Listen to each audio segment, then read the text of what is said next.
nutrientes. Específicamente sobre lo que vamos a hablar hoy, no tanto, así que bueno, esto tomen nota o después vean bien esto, porque esta primera parte no está tan desarrollada en todos lados. No la van a encontrar fácil.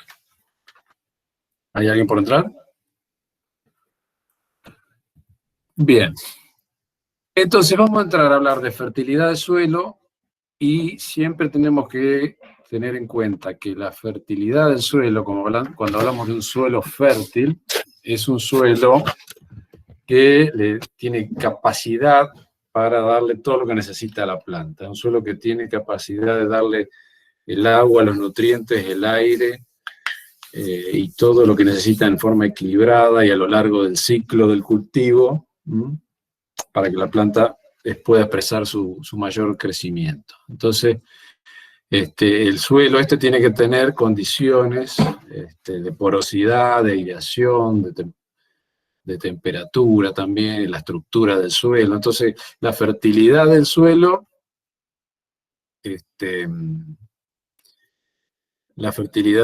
no es solo los elementos químicos, porque después nos centramos en el nitrógeno, el fósforo, y nos olvidamos de otras cosas, sino que la fertilidad del suelo corresponde también tener en cuenta, sobre todo nosotros que tenemos grandes problemas de física del suelo, de aireación y de provisión de agua, a todos los conceptos de fertilidad. ¿Hay alguien queriendo entrar? Sí, pues no me avisan. Bien.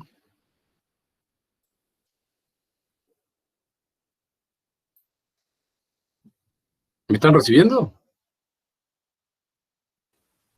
Perfecto, César. Sí, César, sí, César. Ah, bueno. Sí, César. Bueno, había dos queriendo entrar. Bien. Estamos ahí, entonces, vamos a ir arrancando. Miren, ¿qué pasa? Nosotros tenemos que tener un suelo fértil, que tiene que tener aire, agua y nutrientes disponibles. Y hoy vamos a hablar de la fertilidad química del suelo. Nosotros bastante desarrollamos lo que fue la fertilidad física, la porosidad, el movimiento del agua, el aire, la atmósfera, todos estos requisitos que tenemos que tenerlo, la compactación, el intervalo hídrico óptimo, que varios conceptos tuvieron ahí. Y cuando todas esas condiciones se dan, que son primordiales para que la planta crezca, debemos tener también nutrientes, que es lo que vamos a ver ahora, los nutrientes, y ver la fertilidad química del suelo. Y además, dice acá, deben estar libres los suelos para ser fértiles de sustancias tóxicas. Hoy eso está apareciendo muchísimo, parecía una pavada que uno ponga acá, ¿cómo estar libre de sustancias tóxicas? Y claro, los suelos están normalmente libres de sustancias fitotóxicas. Pero ahora con el tema de las malezas resistentes, estamos colocando tanta verdura ahí arriba de los suelos para matar las plantas resistentes, las mezclas de los herbicidas residuales y esto que el otro, y después empiezan los problemas y vienen las consultas, porque tenemos síntomas de deficiencia, síntomas de toxicidad, síntomas raros que vienen de estos problemas. Así que esto más ahora pareciera que estaba de más, pero cada vez hay más de estos problemas de estar libre de sustancias fitotóxicas, cada vez más difícil. Así que bueno, ¿qué pasa? Que si uno analiza una planta, yo acá les traje un ejemplo, que lo están viendo ahí, un ejemplo de un análisis bastante completo de una hoja, de una planta de tomate. Vean ustedes, esto es un informe.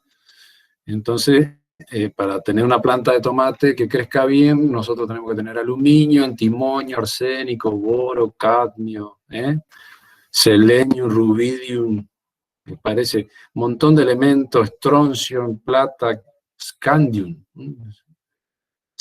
samarium tiene la hoja ahí. Miren los elementos que tiene adentro, el torium, uranio, lantanio. La verdad que acá podemos tener casi toda la tabla periódica. Si uno analiza una planta, posiblemente encuentra dentro de la planta en alguna cantidad, va a encontrar elementos químicos de cualquier naturaleza. Pero eso no significa que las plantas los requieran. La planta puede absorber muchos elementos porque están presentes en la solución del suelo y no tiene forma de discriminar el ingreso de algunos elementos hacia su interior. Entonces, una de las primeras preguntas que se hicieron los nutricionistas o los que estaban investigando estos elementos químicos que toma la planta es cuáles son importantes, cuáles son esenciales, cuáles necesita realmente. ¿Cuáles necesita realmente tomar del suelo? ¿O cuáles necesita realmente para cumplir su rol la planta? Y así es que hace muchos años ya estos investigadores plantearon los criterios de esencialidad. Hola Santiago, hay que llegar más temprano. Y estos criterios de esencialidad nos sirven un poco para definir cuál de todos estos elementos que tenemos dentro de la planta son esenciales realmente y son sí o sí necesarios para la planta. Entonces, primero dijeron, para que un elemento sea esencial para el crecimiento del vegetal, su carencia, o sea, si falta ese elemento, no pueden completar las fases vegetativas o reproductivas que componen. Es decir, no puede dar semilla, por ejemplo, no puede producir frutos. Entonces, si un elemento falta y es esencial, no puede producir fruto. La deficiencia de ese elemento es específica. ¿Qué quiere decir? Que no la puedo corregir o prevenir o solucionar agregando otro ion o otro elemento. Entonces, estos elementos que cumplen estas condiciones son esenciales. Y el elemento está directamente relacionado a alguna función dentro de la planta. Entonces, cuando se conoce la función específica, la ruta metabólica, y se puede enunciar, porque ha habido una investigación que se tiene claro para qué lo necesita la planta, también se suma a los criterios de esencialidad. Y lo otro que se agregó, finalmente, es que sea bastante universal. Entonces, que para la mayoría de las especies, para la mayoría de las familias vegetales, ese elemento cumpla con estos requisitos. Porque van a ver que hay elementos que algunas familias necesitan y otras no. Así entonces que tenemos una gran cantidad del componente vegetal, como vimos en materia orgánica, que es el carbono, el oxígeno y el hidrógeno, que provienen del agua o del aire. O sea que estos normalmente son elementos que dependen de qué actividad dependen estos, la concentración de estos elementos en la planta. ¿Cómo metemos carbono, oxígeno, hidrógeno adentro de la planta?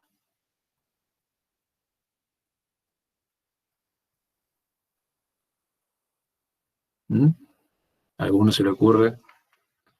Lo toma por la raíz, lo toma del aire, ¿y cómo lo fija?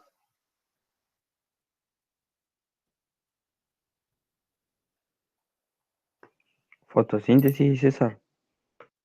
Exactamente. Entonces, estos elementos son un poco lo que estudiamos más en fisiología, por decir así. Entonces, si todo lo que haga a la buena utilización de la radiación y a la actividad fotosintética, va a estar satisfecho por ahí. Pero en cambio, los que nosotros nos centramos más son los que realmente va a tomar del suelo, digamos. Básicamente va a tomar del suelo. Que son estos otros, ¿verdad? Que son esenciales para la planta. Los más importantes siempre son estos elementos, el nitrógeno, el fósforo y el potasio, son los más importantes porque son los que más frecuentes faltan, más respuesta producen, entonces más fertilización se hace, más cantidades se necesitan. Se le suman el azufre, el calcio y el magnesio. Y después tenemos una serie de elementos menores, elementos secundarios, micronutrientes, llamados de distinta manera, que son también esenciales, que ahí entra el boro, el hierro, el manganeso, el zinc, cobre, molibdeno. Ahora recientemente se agregó el níquel, por ejemplo. Entonces, esto a medida que conocemos más de las plantas y vamos pudiendo demostrar esos criterios de esencialidad y podemos aislar bien el efecto y estudiar químicamente bien la concentración y la necesidad de un nutriente, y se han ido agregando elementos esenciales. Por hoy la lista está más o menos ahí y se ha agregado, en algunos casos ya se habla del níquel como elemento esencial también. Y después hay algunos que están en duda, que son benéficos o esenciales para alguna familia o para algunas plantas.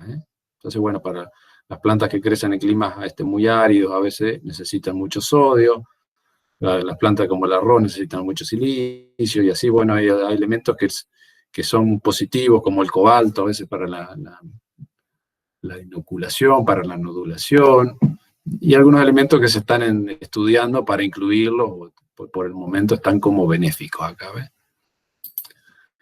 Entonces, pero todos estos elementos son necesarios y esenciales, todos tienen que estar. Ahora, tienen que estar en una proporción relacionada a la necesidad, y por eso es que nosotros los clasificamos así, nada más que arbitrariamente, por la cantidad que la planta los necesita en macronutrientes y micronutrientes.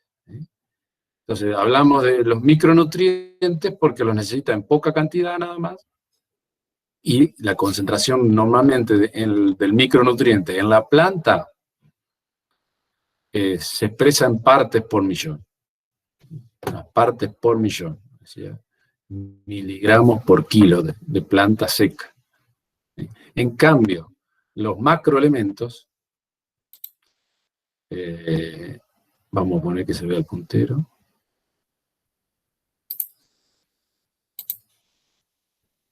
Los macroelementos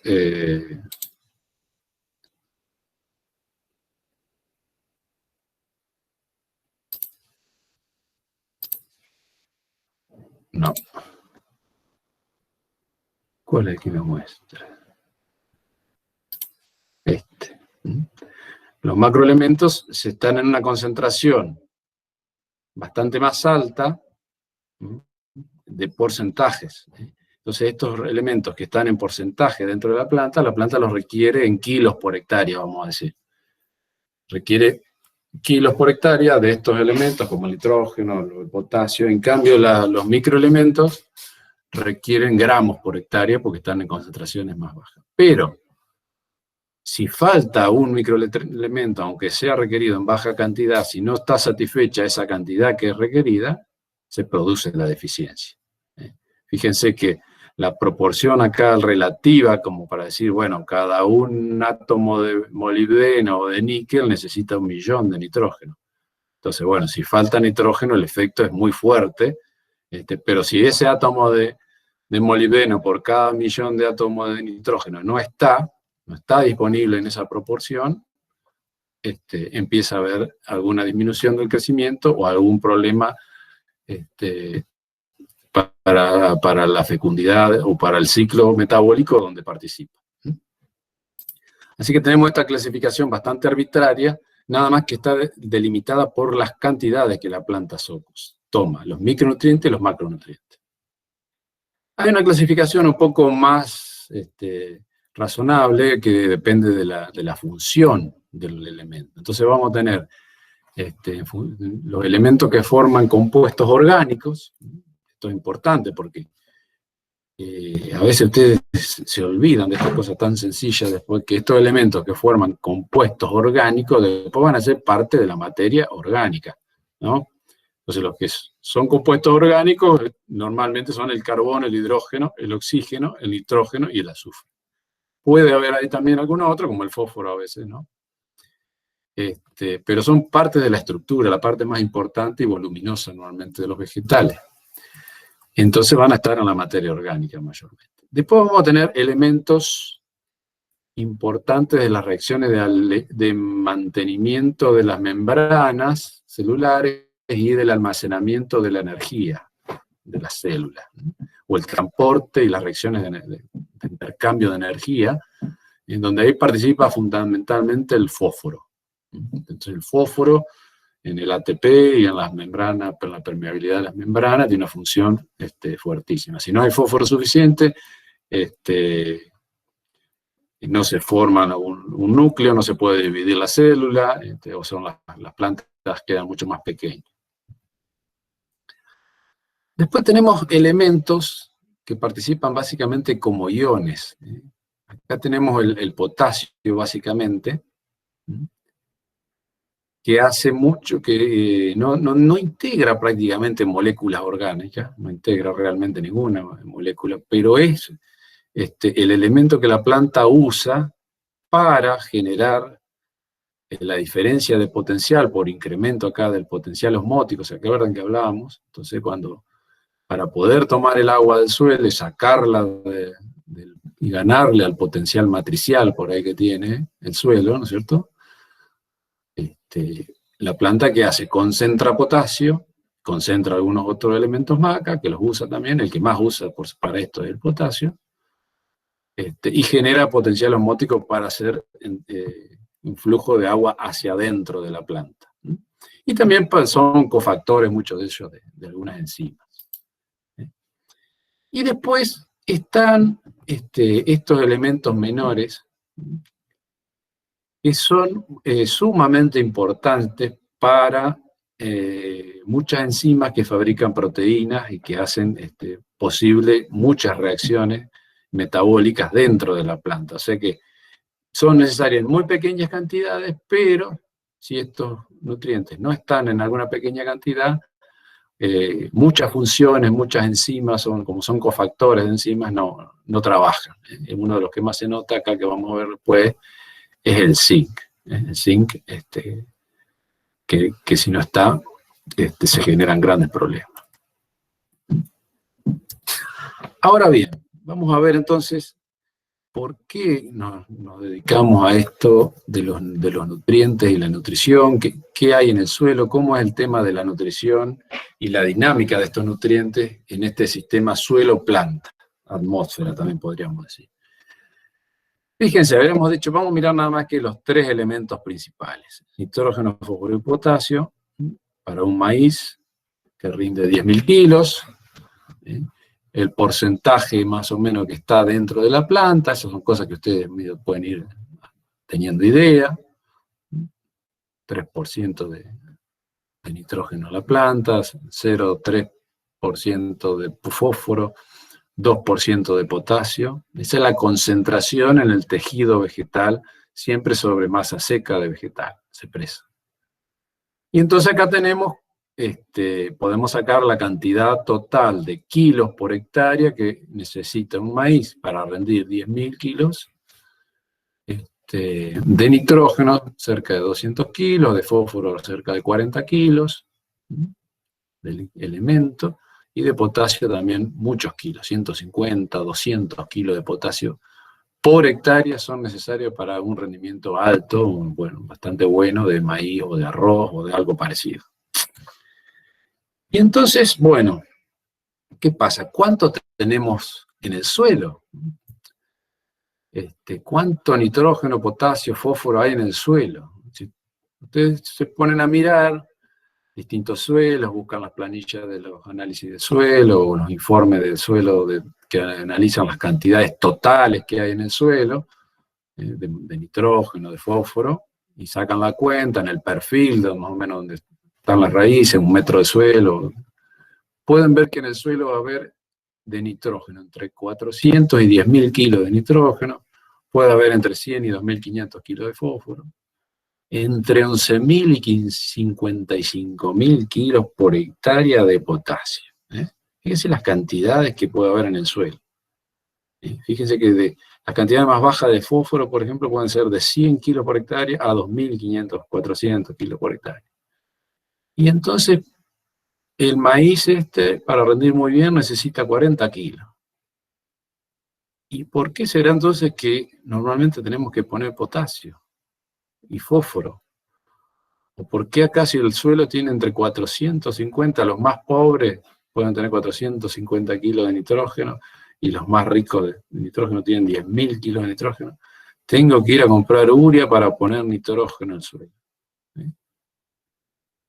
¿Por qué será que hay una cantidad total bastante mayor a la cantidad total que necesitan las plantas? Y no alcanza. Normalmente esto no alcanza. Entonces las plantas sufren deficiencia y nosotros tenemos que poner fertilizante. Sobre todo nitrógeno, casi siempre ponemos, muchas veces hay que poner fósforo y potasio también. Y esto no alcanza porque las plantas no tienen acceso a estas cantidades totales. ¿Sí? No tienen acceso porque la planta no puede absorber un mineral, no puede tragarse una molécula de humus, por ejemplo. Tiene que encontrarlo lo tiene que encontrar en la solución del suelo. Entonces, las raíces de las plantas se proveen de sus nutrientes de la solución del suelo. Entonces los nutrientes, para que la planta lo pueda tomar, tienen que estar disueltos en la solución del suelo para empezar. Y ahí entonces la cuenta cambia mucho, porque si uno va y mira la solución del suelo, saca la solución del suelo, analiza cuánto tiene el agua del suelo, si uno puede sacar el agua del suelo y analizarla, y fijarse cuánto nitrógeno tiene, ya ahí cambia la cosa, porque hay entre 6 y 125 kilos de nitrógeno. Entonces acá ya es mucho menos que esto. Fíjense si uno analiza la solución del suelo, cuánto fósforo tiene disuelto, y entonces ahí estamos teniendo, en vez de tener estos 100 o 2000 kilos de fósforo total, pasamos a tener 5 gramos, o a 250 gramos como gran cosa disuelta en el suelo, en el agua del suelo, y la planta tiene que tomar 36 kilos. Entonces, hay una gran diferencia entre lo que la planta encuentra en las raíces disueltas en el suelo, en el agua del suelo, y lo que ella necesita. Y a su vez hay una gran cantidad de una forma sólida, insoluble, que no pueden tomar directamente de acá. Entonces, ¿cómo hace la planta para tomar todo lo que necesita? ¿Cómo hace la planta para tomar? ¿Qué habrá entre estas cantidades totales y estas que están en solución para que la planta pueda acceder a más nutrientes? ¿Qué es lo que habrá?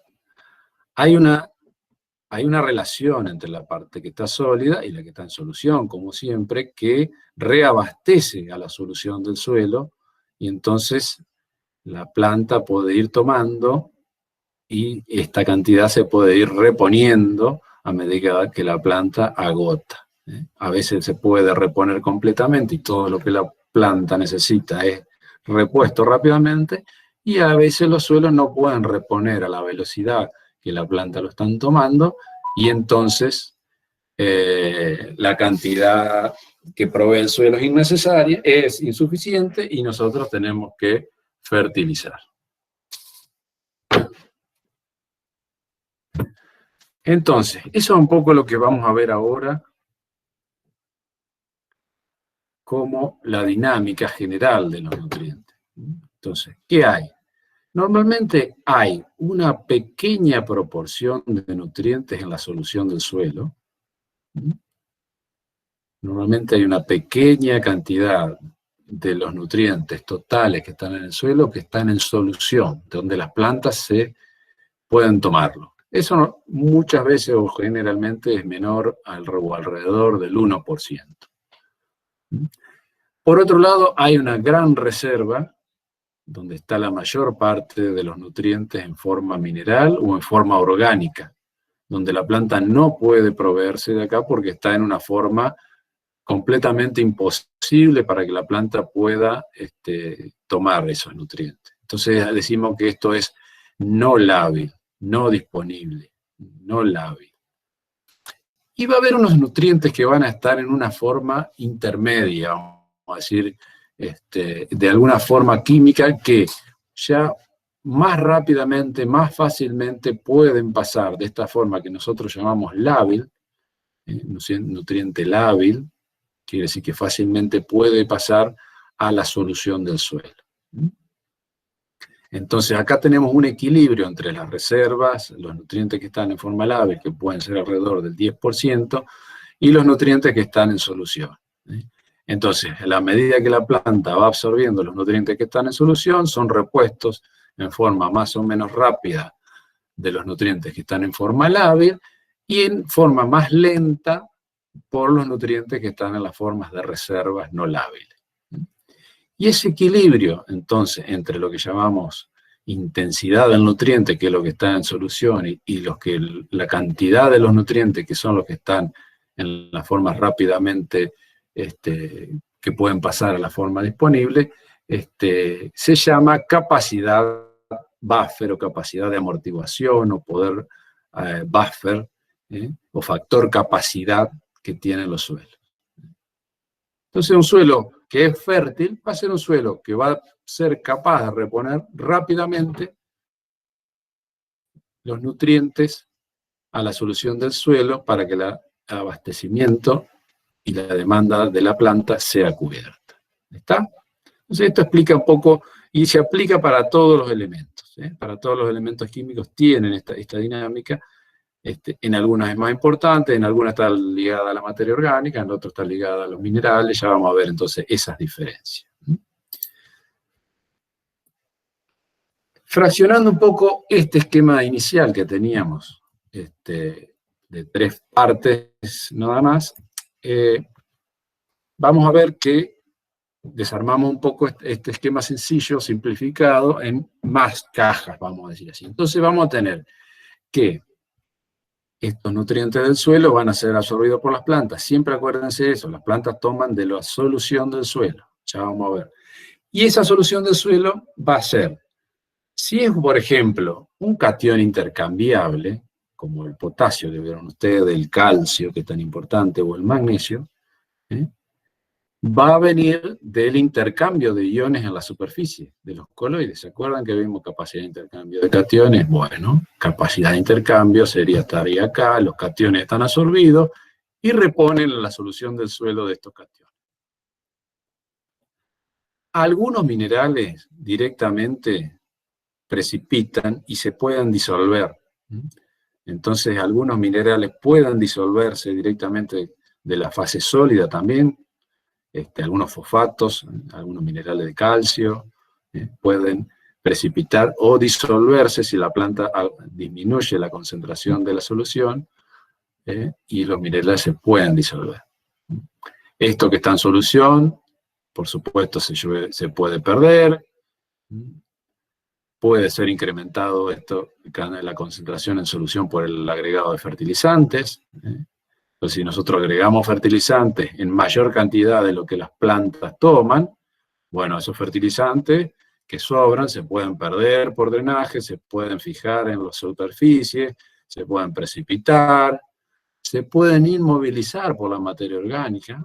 ¿Se acuerdan que hablamos de la materia orgánica y que los microorganismos necesitan algunos elementos que a veces están en deficiencia, como el nitrógeno? Entonces, si tienen carbono, y acá nosotros ponemos nitrógeno como fertilizante, los microorganismos van a usar ese nitrógeno y lo van a inmovilizar.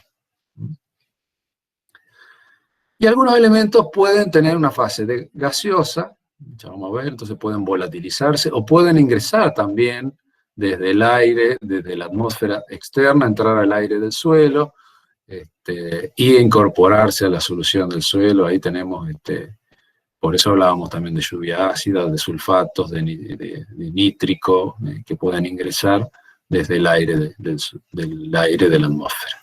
Así que tenemos este otro esquema general que aplica también para todos los nutrientes y que después cobran relevancia distintas fases. Entonces, bueno, nosotros vamos a estudiar en la próxima clase en detalle estos elementos como el nitrógeno, pero fíjense que cómo se va complejizando el ciclo de los elementos dentro de la planta. Ahí tenemos en rojo las posibilidades de perderse, en azul las entradas que hay. Un elemento como el nitrógeno tiene varios lugares donde perderse, tiene varios lugares por donde entrar, y después tiene compartimentos en los que puede circular, y el nitrógeno circula básicamente en la materia orgánica. Hay otros elementos más que se van simplificando un poco. Acá fíjense que el fósforo tiene mucho menos vías de pérdida, mucho menos cajitas rojas, ya tiene menos entradas también, y tiene una fuerte interacción con la parte sólida y también con la parte orgánica. Y el potasio es más sencillo aún, tiene solamente una interacción mineral, no participa de los compuestos orgánicos, pues dijimos que no forma compuestos orgánicos, y tiene también muy pocas vías de entrada y de salida al sistema. Así que estos son, para que vean las diferencias de las distintas posibilidades que tienen de reserva y de disponibilidad de estos elementos, acá resumiendo un poco los tres elementos estos importantes, que están en una reserva no lábil disponible, como el nitrógeno está en la materia orgánica, el fósforo está en la materia orgánica en parte y en los minerales también del suelo fijado, y el potasio solamente en los minerales como reserva. Después puede estar en formas disponibles, siempre en las formas disponibles de los elementos son iones. Son iones, en el caso del nitrógeno normalmente son los nitratos, si el medio es oxigenado, hay algo de amonio, pero normalmente ese amonio se oxida, y en el caso del fósforo están los fosfatos que salen de los minerales solubles y algo de fosfato intercambiable que hay. Y el potasio es todo el catión intercambiable. Entonces, todo el potasio que puede ir a forma disponible soluble es el potasio que está intercambiable. Eso hace entonces que en el suelo, por ejemplo, el nitrógeno por nitrato sea muy móvil, porque nadie detiene a los nitratos, y el fósforo sea muy poco móvil, porque es muy reactivo con los minerales y los otros cationes que están en la solución, por eso la concentración de fósforo en solución es muy baja, muy baja, y el potasio, digo, es algo intermedio, entonces puede haber algo más de potasio en solución, y es poco móvil en el suelo. Bien. Esos nutrientes entonces dijimos que tenían que estar en la solución del suelo, como primera medida. Como primera medida tiene que estar en la solución del suelo, pero no es suficiente. Los iones, además de estar en la solución del suelo, tienen que llegar a la superficie de la raíz de las plantas. Entonces, para poder entrar, pues si está a una distancia considerable, la planta no lo va a poder absorber. Entonces, ¿cómo van a llegar esos nutrientes a la superficie de la raíz como para poder ingresar a la planta? Van a llegar por intersección. Se trata cuando el nutriente no se mueve, o sea que la que se va hacia el nutriente es la raíz, y se encuentra con el nutriente, se lo choca, vamos a decir así, y lo toma. Eso se considera que es una intersección de la raíz con el nutriente y lo absorbe. Pero es muy poco importante. Es más importante es el flujo de masa. O sea que el flujo de masa es toda la circulación de agua que se está moviendo hacia las raíces, porque las raíces crean una succión, ¿no es cierto?, por diferencia de potencial agua, y entonces los nutrientes que están en solución, en esa agua, en esa solución del suelo, el agua del suelo que va hacia las raíces, lleva nutrientes, y esos nutrientes van por flujo de masas, arrastrado por la corriente transpiratoria, vamos a decir así. Y después está la difusión. La difusión, que ya lo vimos con los gases, se usa la misma ley, la ley de Fick, para explicar la difusión, y en este caso, cuando no alcanza entonces el abastecimiento de nutrientes por el flujo de masa o por la intersección, la planta empieza a tomar los nutrientes que están alrededor de la raíz, empieza a agotarlos, eso hace que baje la concentración de los nutrientes sobre la superficie de la raíz y genera un gradiente. Ese gradiente de concentración entre la superficie de la raíz y el resto del suelo hace que los nutrientes se muevan por difusión. Entonces, estos movimientos, que son los más importantes por difusión y por flujo masal, van a actuar de distinta manera. Por flujo masal se van a poder mover a distancias relativamente largas. Distancias relativamente largas se van a poder mover por flujo masal y se van a mover los nutrientes que son solubles en la solución del suelo. Los nutrientes que pueden estar más solubles en la solución del suelo o más concentrados en la solución del suelo son los que se van a poder desplazar a distancias relativamente largas y van a poder llegar hasta la superficie de la raíz. En cambio, los elementos que están en baja concentración en la solución del suelo, como son los fosfatos, no se van a poder mover por difusión porque no están en la solución del suelo prácticamente, y entonces únicamente se van a mover, o gran parte se van a mover por flujo difusivo, por diferencia de concentración, y entonces se van a mover a distancias cortas o muy cortas. ¿Está? Y así que, bueno, se puede ver los tres mecanismos que tenemos: la intersección, que es poco importante, porque eso es únicamente el contacto de la raíz con el suelo. 1 a 5% del suelo está en contacto con la raíz, entonces, bueno, es lo que mayormente puede llegar a absorber por intersección, es prácticamente despreciable. El flujo de masas, que depende de la cantidad de agua transpirada utilizada por las plantas y la concentración de los nutrientes, lo puede hacer en distancias largas.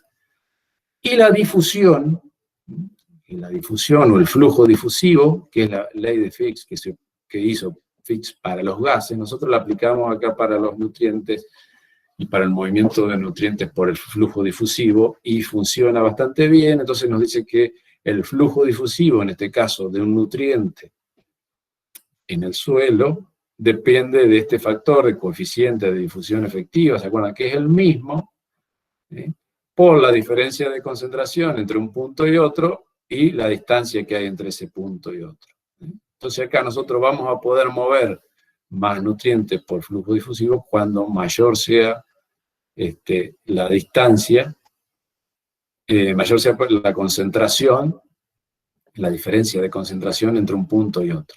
Por eso hacemos la fertilización de fósforo en línea, por ejemplo. Concentramos bien y hacemos un gran gradiente de fósforo para que se mueva por flujo difusivo. Y el coeficiente de difusión efectiva va a tener componentes similares a lo que vimos nosotros en el flujo de los gases. Recuerdan que había la difusión específica, digamos, de cada elemento, en el gas o en el líquido, en este caso es la difusión en el líquido, la humedad del suelo, ¿sí? Esto hace que haya mayores canales, vamos a decir, o mayor lugar donde el nutriente se puede mover. Si está el suelo seco, la difusión es mucho menor y el abastecimiento de nutrientes que van por difusión se ve limitado. Teníamos este otro factor que también lo vimos para la difusión de los gases, que es la tortuosidad o la dificultad con que se transita esa distancia. Si la porosidad está complicada, si el suelo está compactado y no es fácil el camino que tiene que recorrer ese nutriente, esto aumenta. Y la relación entre la intensidad y la cantidad que vimos hoy de los nutrientes que están en la solución y los que los reponen, hace que esto se mantenga una tasa de reposición alta, que hace que esto sea más rápido.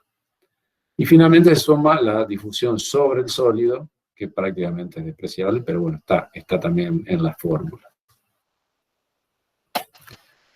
Entonces, por ejemplo, acá, para que ustedes vean, tenemos un estudio donde se midió la cantidad total que llegó de nitrógeno como nitrato, de fósforo como fosfatos, de potasio como ion potasio, calcio, magnesio y sulfatos. Mira la cantidad que en kilos por hectárea, para que vean, vayan teniendo noción de las necesidades de nutrientes que hay. Y de esta cantidad total que absorbió la planta en este trabajo, pudieron medir cuánto llegó por intersección de nitrógeno, 1%, cuánto llegó por flujo masal, 99%, y cuánto fue por difusión, 0%. Entonces, ¿Qué quiere decir? Que el nitrato es un elemento que está en la solución del suelo, que se mueve rápidamente y fácilmente en el agua, no es retenido por la fase sólida, entonces, bueno, todo nitrato que hay va con la solución del suelo y llega por flujo masal, y no hay difusión de nitrato en el suelo. Por el contrario, muy distinto el fosfato. El fosfato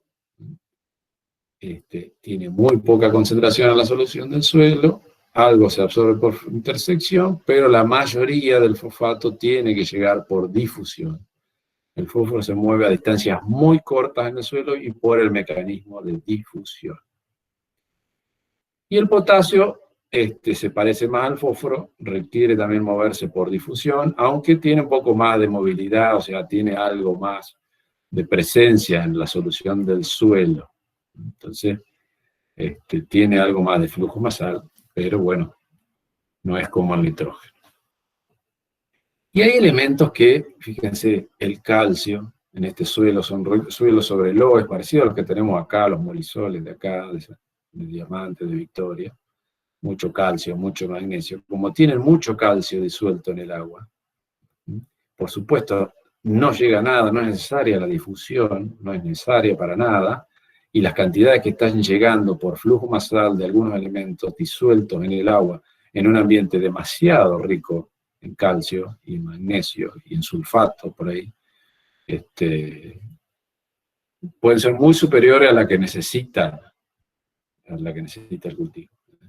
Entonces llega hasta, tiene que la planta, hasta por intersección llega más de lo que la planta necesita, y entonces tiene que desarrollar mecanismos de exclusión o de precipitación, para que no sean prácticamente tóxicos para la planta. Bien. Entonces ya vimos cómo llegan los nutrientes a la superficie de la raíz, al límite con lo que es el tejido vegetal, y acá va a haber dos vías, dos posibles entradas a la planta. Va a haber una entrada pasiva, que es típica de los nutrientes que llegan en cantidades importantes por flujo masal. Si hay nutrientes que llegan en cantidades por flujo masal, la planta no se preocupa mucho de desarrollar un mecanismo para hacerlo entrar. Y directamente, como están llegando nutrientes a la superficie de la célula en cantidades importantes, atraviesan la membrana debido a un gradiente de concentración. En cambio, los elementos que llegan en concentraciones bajas, los elementos que no tienen concentración en la solución del suelo importante, y la planta los necesita meter para adentro, ya desarrollan mecanismos activos. Ahí ya desarrolla un transportador, como se llama, una proteína dentro de la membrana celular, que es capaz de bombear de afuera para adentro, porque lo hace a contragradiente. Afuera de la célula hay menos nutrientes que adentro de la célula. Entonces la planta ahí tiene que gastar energía y utilizar algún transportador específico para hacer un transporte activo desde afuera para adentro de la célula. Muy distinto es a los que tienen la concentración fuera de la célula más alta que adentro. Entonces ahí hay o pasaje directo a través de la membrana por gradiente de difusión, o algún transporte facilitado por algún canal, pero sin gasto de energía.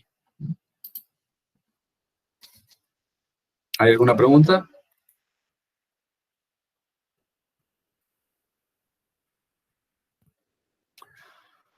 Una vez que ya están dentro de la planta va a haber elementos que van a poder moverse dentro de la planta con bastante facilidad, y va a haber otros elementos que van a ser utilizados, y después de ser utilizados en alguna estructura o en alguna función, van a quedar como fijados en esa estructura, y la planta no los va a poder desarmar o sacar de ahí. Entonces ese comportamiento de algunos nutrientes dentro de la planta determina que algunos puedan ser móviles y otros inmóviles. Es decir, si un nutriente cuando entra a la planta, una planta joven, digamos, cumple una función y después a medida que la planta crece, la misma planta puede sacar ese nutriente que había cumplido una función en una etapa del ciclo y moverlo hacia una hoja nueva o hacia otro lugar o hacia un fruto y reutilizarlo, eso indica que el nutriente es móvil, que se puede tener más de un uso, vamos a decir así.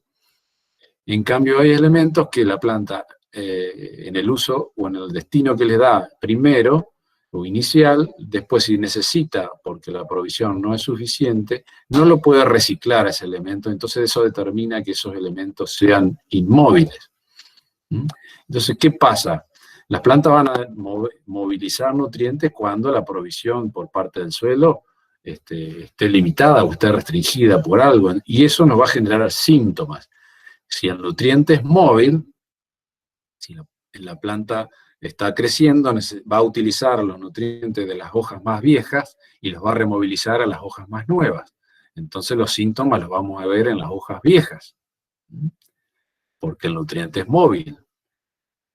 En cambio, si el nutriente es inmóvil, o sea que no lo puede reciclar la planta porque está formando una estructura que ya no la puede descomponer, la misma planta no la puede desactivar, los síntomas de los nutrientes inmóviles los vamos a ver en las hojas nuevas. Entonces eso nos ayuda un poco a ver cuando vemos sintomatología, si vemos los síntomas en los brotes nuevos, en las hojas que se están formando, son nutrientes inmóviles, como el zinc, por ejemplo, el hierro, el cobre, qué sé yo, hay muchos de estos elementos, el azufre, que puede dar sintomatología en las hojas nuevas. Y cuando vemos síntomas en las hojas viejas, que es muy común ver síntomas de nitrógeno, de fósforo, a veces de potasio, son elementos que se están removilizando dentro de la planta, y entonces la planta nos está mostrando que esos elementos que está sacando de las hojas viejas lo está llegando a la hoja nueva, porque no le alcanza lo que tiene, y entonces vemos que es una deficiencia de un elemento móvil dentro de la planta. La movilidad dentro de la planta no es lo mismo que la movilidad en el suelo. Habíamos dicho que el fósforo, por ejemplo, en el suelo es muy poco móvil, prácticamente inmóvil, en cambio la planta es muy móvil. La planta se las ingenia para movilizarlo desde las partes viejas hacia las más jóvenes. Bien, entonces, dicho esto como introducción, nos preguntamos cuándo un nutriente está disponible, un nutriente del suelo está disponible para las plantas. ¿Cómo podemos definir este nutriente disponible del suelo? Entonces, la disponibilidad del nutriente en el suelo, o la biodisponibilidad, un nutriente biodisponible, el nutriente que realmente la planta puede tomar, el nutriente que realmente la planta puede absorber y ser parte de su tejido, ese es el nutriente disponible o biodisponible. Eso va a depender entonces de cómo tengamos sembrado el cultivo, la densidad de plantas, la distancia entre las plantas, la distancia entre las líneas de las plantas, la variedad, la genética, la especie, que determina que tenga un sistema de raíces más prolífico, menos prolífico, el tipo de raíces, si van a tener mayor capacidad, mayores transportadores, mayor capacidad de emitir compuestos que disuelvan, por ejemplo, elementos del suelo y que los puedan absorber. Eso está específicamente definido para algunas variedades, para algunas especies distintas de otras.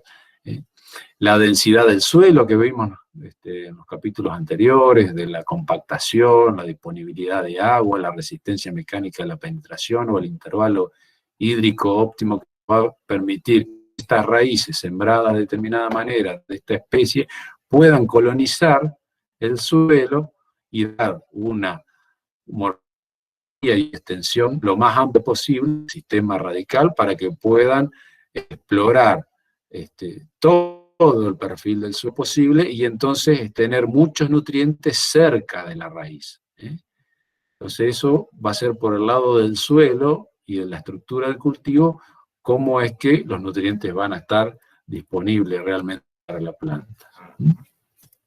Pero a su vez, estos nutrientes que nosotros vemos en el suelo que existen una cantidad importante que están de reserva, se van a tener que mineralizar, solubilizar, descomponer, alterar de alguna manera para, en función de la temperatura, el pH del suelo, pasa de una forma más o menos lábil, que le decimos más o menos disponible, para que puedan estar después en solución.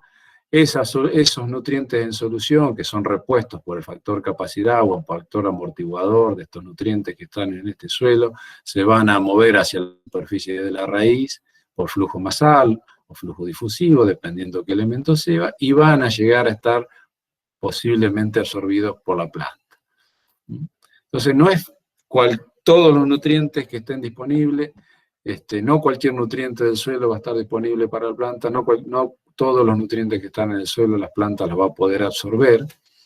Es así que el concepto de nutriente disponible o biodisponible se refiere entonces a estos nutrientes o estos elementos químicos esenciales que la planta necesita, que por la naturaleza de las raíces, de la especie que estamos evaluando, las características del suelo en estudio, ya sea la compactación, la porosidad, etcétera, etcétera, se encuentran en condiciones de ser absorbidos por las plantas. Entonces es un concepto bastante complicado o difícil de determinar ex ante, como dicen los abogados a veces, y poder saber hoy cuántos nutrientes disponibles yo tengo hoy que estoy por sembrar maíz para mi cultivo. Porque la cantidad de nutrientes disponibles, en resumen, son los nutrientes que va a poder absorber el maíz que vamos a sembrar dentro de una semana, 10, 15 días, en todo su ciclo de vida. Y entonces, ahí es cuando nos rascamos la cabeza, como yo me rasco ahora, y nosotros queremos medir la disponibilidad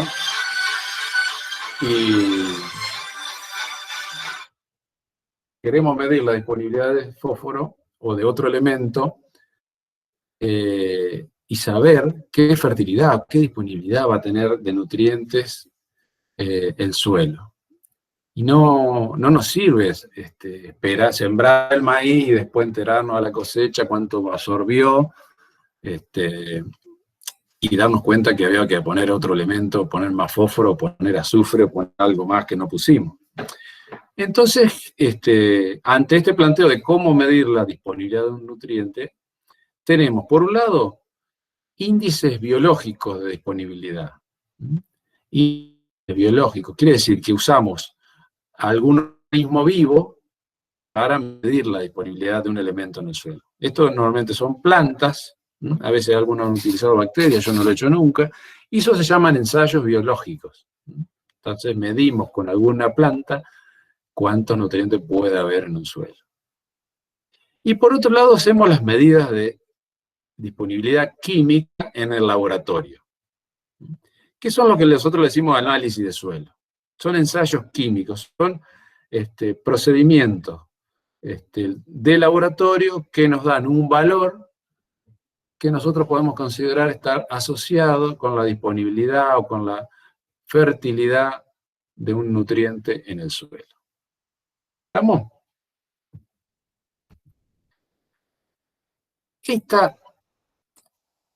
Estas dos formas de medir la disponibilidad tienen que estar asociadas.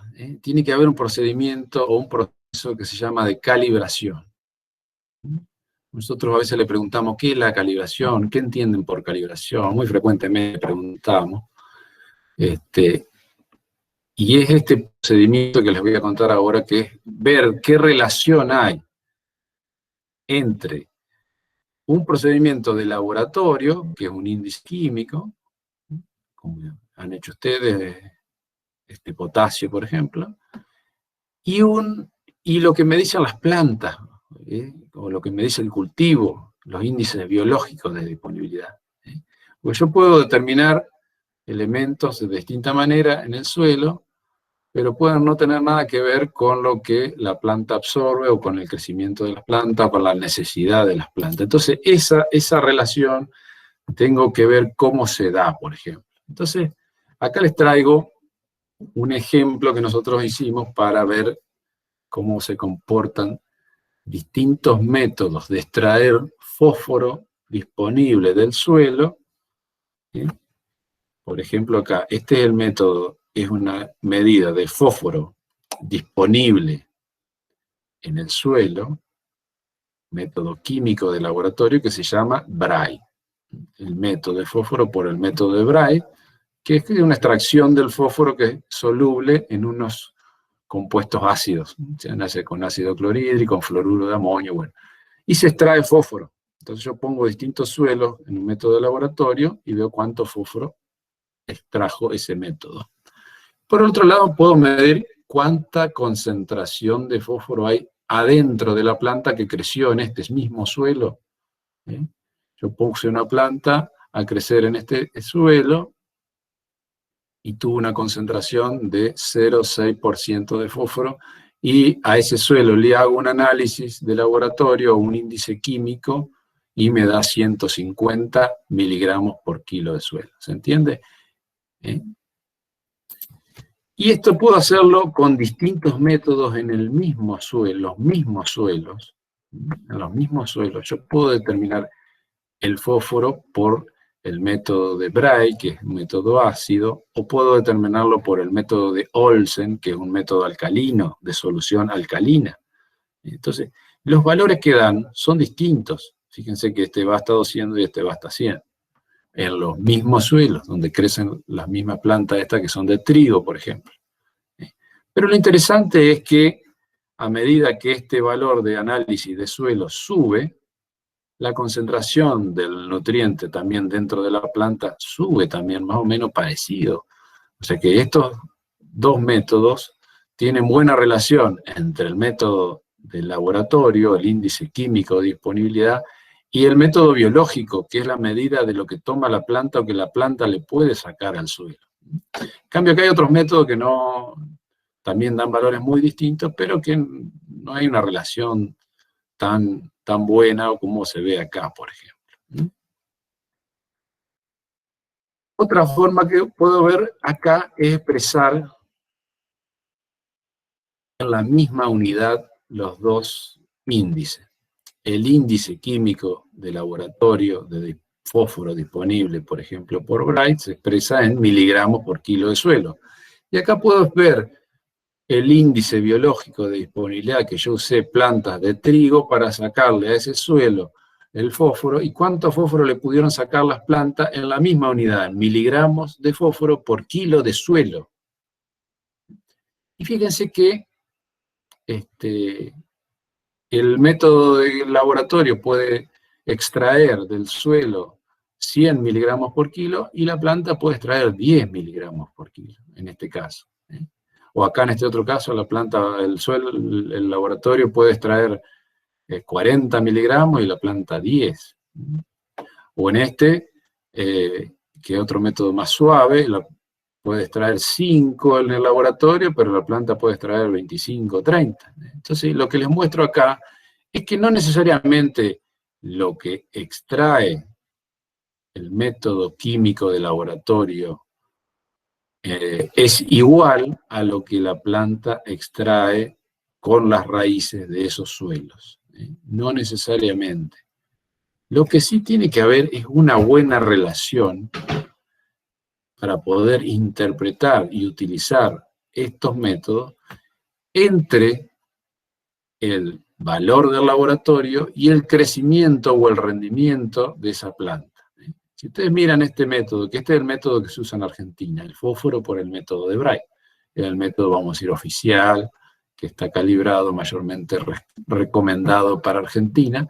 Fíjense que si uno siembra trigo, cuando el valor del fósforo por este método de análisis es bajo, el porcentaje de rendimiento alcanzado respecto al máximo que se puede alcanzar es muy bajito, empieza a aumentar rápidamente hasta que se llega a un óptimo, que estamos acá al 90, cercano al 100%, entonces podemos ver que acá, puede decir que este sería el valor deseado mejor para que crezca esta planta.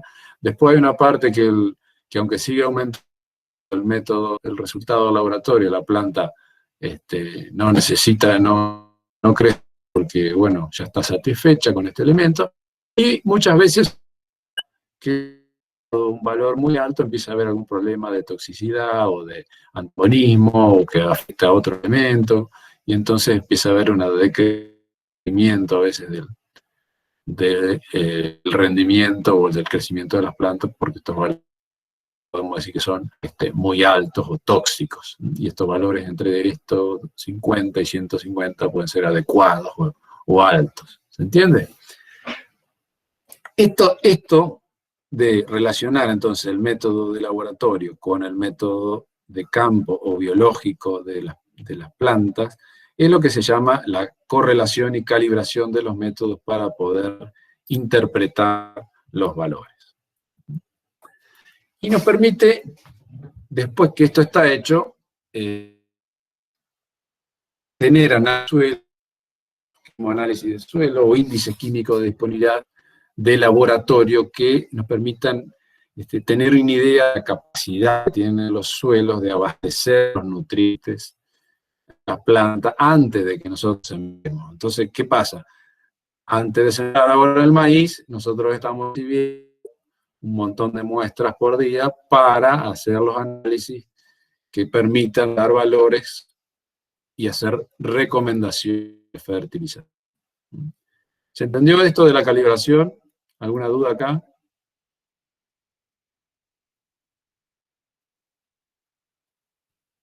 ¿Se entienden los puntitos, las X y las Y?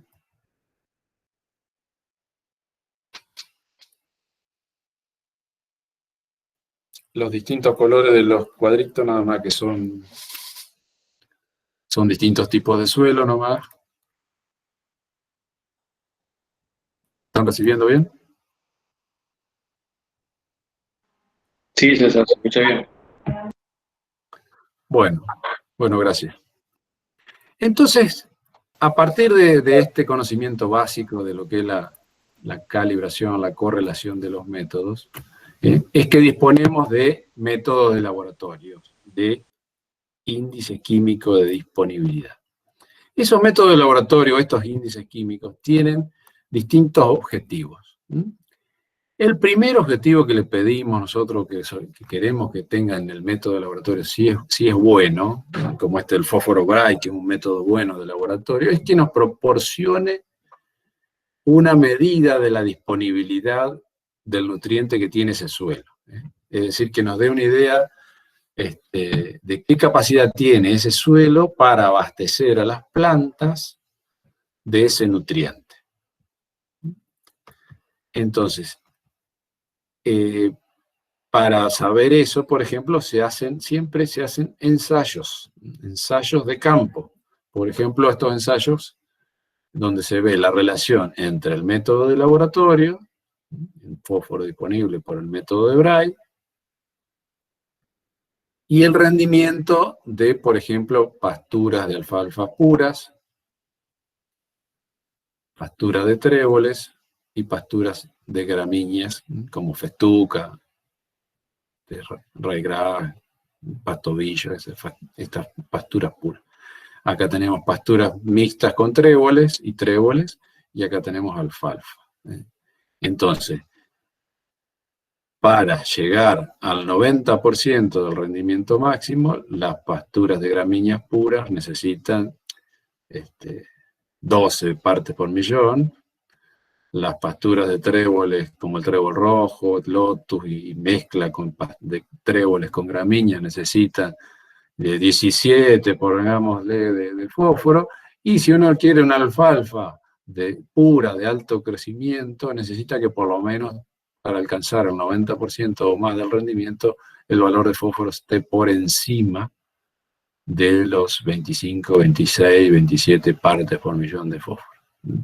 Y siempre que estemos por debajo de estos niveles de suficiencia, niveles donde ya el crecimiento no sigue aumentando, va a haber pérdidas de rendimiento y vamos a decir que los valores de fósforo disponibles de esos suelos van a estar por debajo o van a ser insuficientes. César. Entonces ahí tenemos, por ejemplo... César, hay que estar haciendo una consulta. Si querés te la leo. Y dice, para hacer el análisis con el cultivo, ¿tomás la planta completa o determinás una cierta área foliar? Correcto, se toma la planta completa, puede haber distintas opciones, pero por ejemplo acá, nosotros tomamos la planta completa para ver, por ejemplo, en la misma unidad de fósforo, uno puede hacer la planta completa, cuánto fósforo le sacó a la cantidad de suelo que uno tenía, puede hacerlo esto en maceta o lo puede hacer en campo. Entonces puede uno referirse a la planta completa, o también se puede hacer alguna parte de la planta. Lo importante siempre es ir después hacia el rendimiento, o al rendimiento de lo que nosotros le damos valor, que puede ser normalmente en agricultura son los granos. Entonces, bueno, después finalmente nos interesa que esto se traduzca en respuesta a rendimiento de algo que vamos a producir para poder hacer los cálculos económicos de la fertilización. Si es pasto, el volumen de pasto, si son fibras, el algodón, por ejemplo, otra cosa, ¿no? Pero ir al producto comercial también. Entonces, tenemos este análisis. Primero nos tiene que decir si el valor, si el suelo tiene capacidad o no de abastecernos de este nutriente. Entonces, podemos hacer un análisis, interpretarlo. La interpretación, por ahí, como ustedes pueden ver, depende de la especie. Entonces, nosotros necesitamos, para que la alfalfa crezca sin deficiencias, un nivel de suficiencia más de 27, y si uno crece, por ejemplo, festuca o trébol ryegrass, 12 partes por millón. Es bastante distinto. Y si uno siembra arroz, este valor es 7 o es 8. Después vamos a tener un nivel crítico también, o sea que podemos pararnos en un nivel intermedio, por debajo del cual el crecimiento se ve muy severamente deprimido, y si no fertilizamos, el rendimiento se ve muy deprimido, y la respuesta a la fertilización es segura y de gran magnitud. Entonces, por eso tenemos esta diferencia que es el nivel crítico. Nivel crítico para alfalfa 15, para tréboles mixtas es 11, y para las gramíneas es 6. Y también podemos saber la eficiencia de conversión con estos ensayos de cuántos kilos de materia seca producen por kilo de fósforo que aplicamos, y poder hacer análisis económico.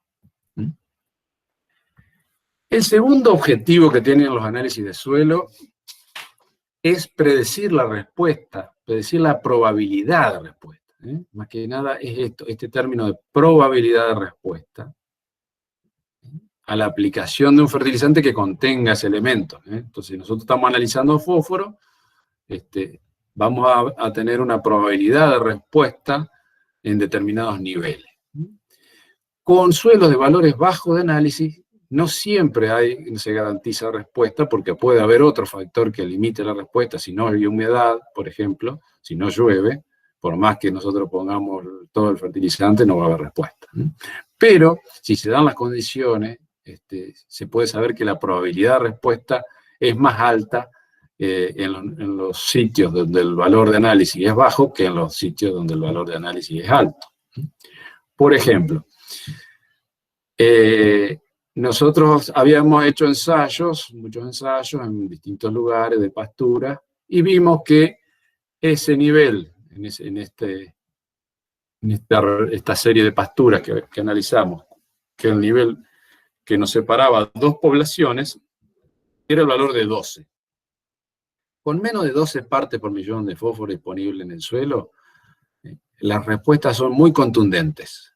¿Ven? Ustedes pueden ver que la respuesta a la aplicación de fósforo, que este fertilizante superfosfato triple de calcio que contiene fósforo, cuando nosotros aplicamos dosis creciente, la respuesta puede llegar a ser del 90%.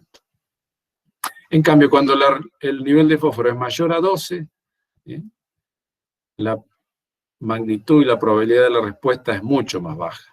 Entonces, este objetivo de darnos una probabilidad de respuesta alta cuando el valor es bajo, es un requisito más, o un objetivo más de los análisis de suelo.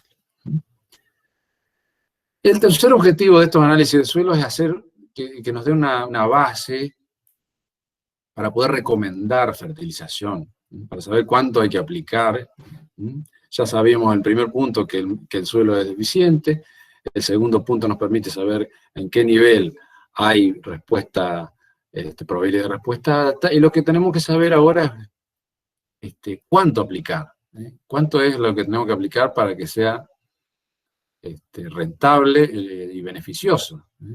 Todo esto siempre es a través de estudios o trabajos de campo, o de laboratorio, de invernadero, que no lo podemos inventar. Muchas veces van a ver que hay muchos que sacan las cuentas y ponen tablas, tablas como esta, pero que son porque sacaron la cuenta de cuánto necesita, y realmente no han hecho los ensayos necesarios. En este caso nosotros hicimos ensayos durante varios años, hace mucho tiempo ya, donde fertilizábamos con distintas dosis que incluían estos niveles de dosis, por ejemplo, y en distintos suelos, y entonces pudimos llegar a dosis orientativas de fertilización, por ejemplo, para una máxima producción de alfalfa, para distintos suelos, suelos arenosos, suelos francolimosos, suelos arcillosos, con distinto nivel de fósforo disponible, de análisis de fósforo por el método de Bray. Entonces podemos tener tablas de recomendación, todo a partir de ese análisis de suelo que calibramos, hicimos los ensayos, podemos decir el nivel de suficiencia, podemos decir la probabilidad de respuesta, y acá también podemos recomendar dosis de fertilización. Así que finalmente tenemos un valor de laboratorio que nos puede ayudar a predecir la cantidad de nutrientes necesarios que tenemos que aplicar, que son los fertilizantes, para complementar o suplementar la capacidad de abastecimiento del nutriente que tiene el fósforo, que tiene el suelo, para que alcance un rendimiento económico máximo lo posible, reduciendo a su vez los efectos adversos ambientales de contaminación o de excesos que pueda haber en algunos elementos. En síntesis, entonces, tenemos nutrientes que la planta toma del suelo y que son esenciales para la vida. Ahí vimos los macronutrientes y los micronutrientes, que son los que específicamente nos interesan a nosotros, los que toma del suelo. Normalmente estos nutrientes están en grandes cantidades en el suelo, en una forma de reserva, y solo una pequeña proporción de los elementos químicos está disponible directamente para la planta para que ella lo tome de la solución del suelo. Los análisis de suelo, o sea, los índices químicos de laboratorio que hacemos, acompañados de ensayos de calibración y de respuesta a la fertilización, son los que nos permiten hacer la interpretación de los resultados de los métodos de laboratorio y hacer las recomendaciones apropiadas de fertilización. Vamos a terminar por hoy acá. Vamos a tener un práctico sobre análisis de suelo la semana que viene y vamos a desarrollar en profundidad los elementos que vamos a tener que manejar más adelante, como son nitrógeno, fósforo, potasio, azufre y zinc. Por ahora entonces cortamos acá, vamos a ver si tenemos algunas preguntas.